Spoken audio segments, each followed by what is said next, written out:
बाबा, तुम्हाला आठवतंय? चौथीत असताना स्कूलमध्ये टीचरनी एसे लिहायला सांगितलं होतं. माझी आई.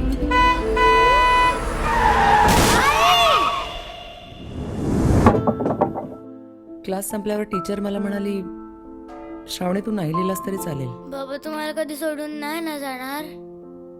नाही बाळा, मी कधीच तुला सोडून नाही जाणार. आय सेड नो, मी लिहिणार. प्रॉमिस? प्रॉमिस.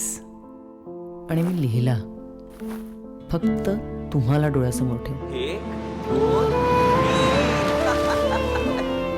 बाबा मी पण तुला प्रॉमिस करते की मी तुला एकटं सोडून कधी नाही जाणार.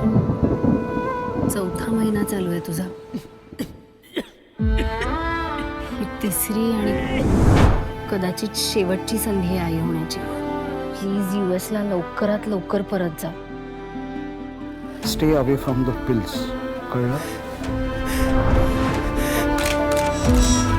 ताईचं इतकं रेस्टलेस असणं तिच्यासाठी ठीक नाही आता. अमेरिकन सिटीझन असण्याचे अख्ख्या जगभरात किती फायदे आहेत याची कल्पना आहे ना तुला? तू आत्ताच्या आत्ता परत यायला हवंस. संपला विषय. माझ्यामुळे दोघांचा कुठलाही इश्यू होऊ नये बस.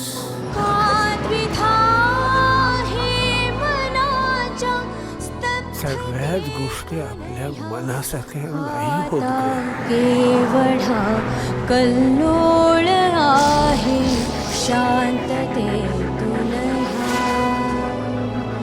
केवढा परत जा.